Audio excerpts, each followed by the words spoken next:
Just going to go over some three-note chord voicings I did that are inspired by the guitar player Tiny Grimes. Me and a friend, Tommy Harkenrider, were nerding out, trying to learn some of his three-note voicings, and some of the examples Tommy came up with got me brainstorming. I got me sort of coming up with some different three-note examples of different chords, and I thought I'd share them.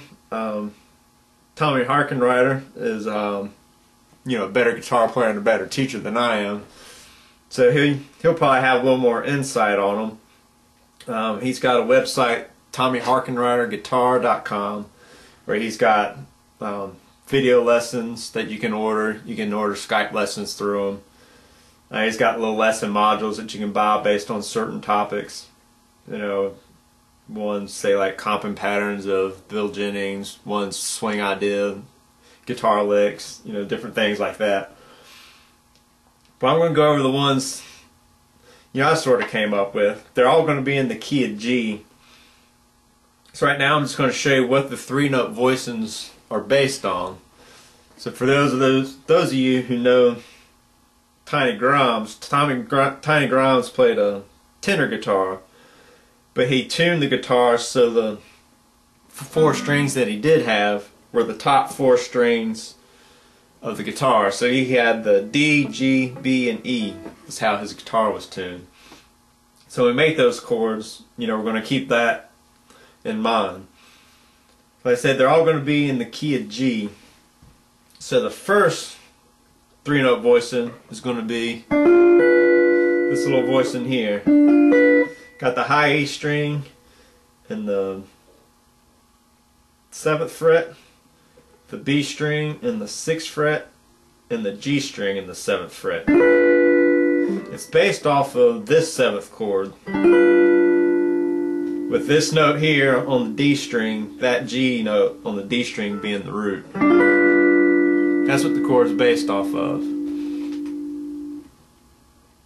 A little trick for this chord is if you take your middle finger and take it off, it makes it a 6th chord, because this note on the B string 6th fret is the flattened 7th of G, and so if you just lift it up, and now you got it in the 5th fret on the B string, now it's a 6th chord.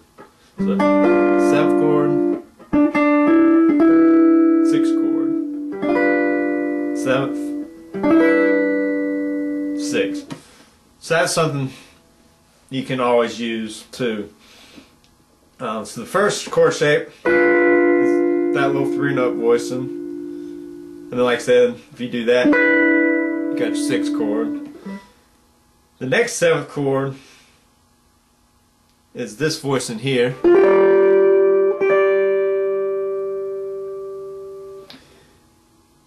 You got the high A string 10th fret, the B string 8th fret, and the G string 10th fret. And that's the G7 chord there.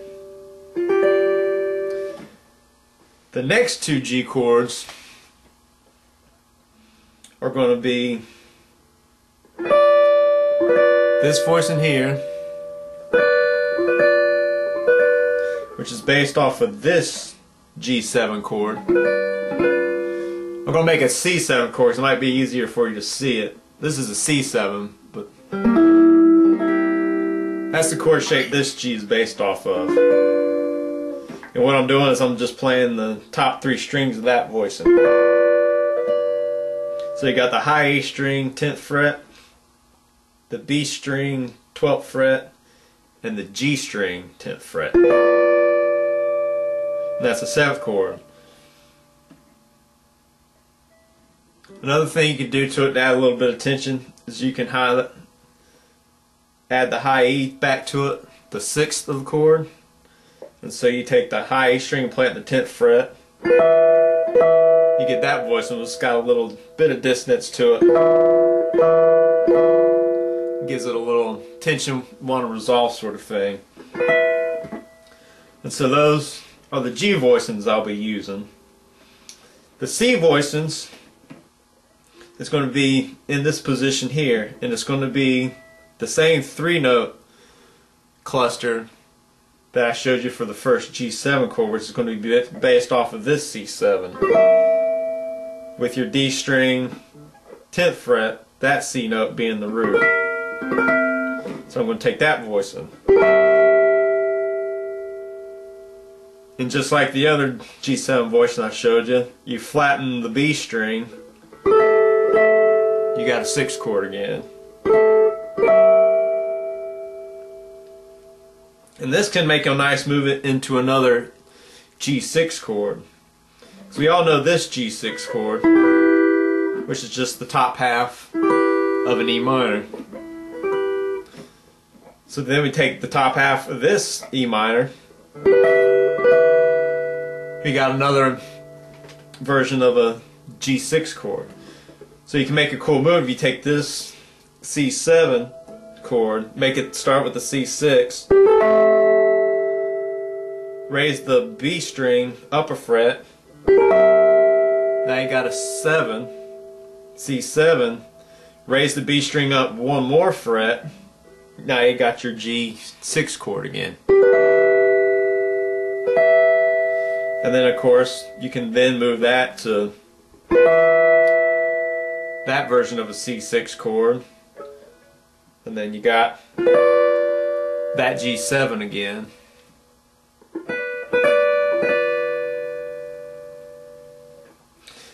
And then another cool thing about this one is if you raise the B string finger off, and now you got the E string and the B string both in the 10th fret, to get your D chord, all you gotta do is add the 3rd of the D chord, which is on the G string 11th fret.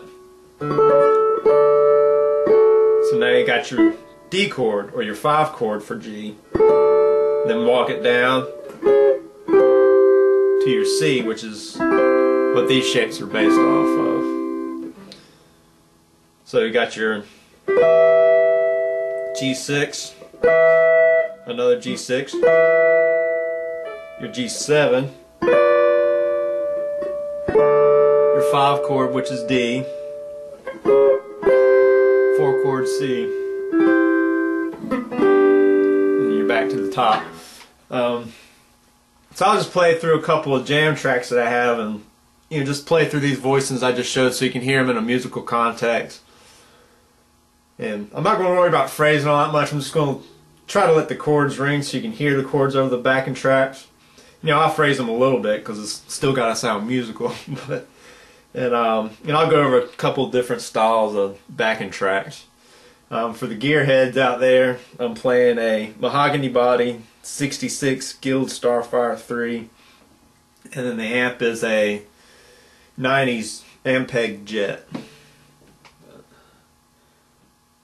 And here we go. Hopefully won't be too many mistakes thrown in there for you.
It's kind of a box shuffle you might come across.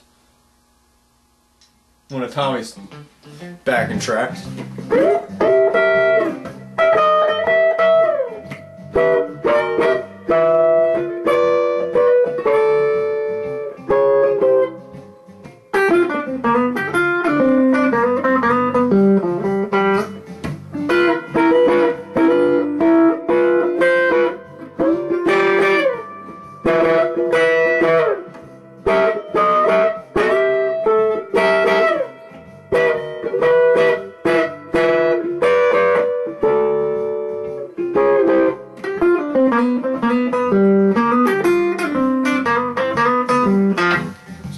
generic box shuffle.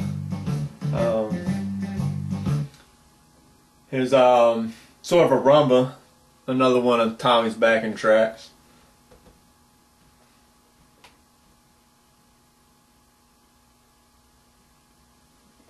Somewhere in here.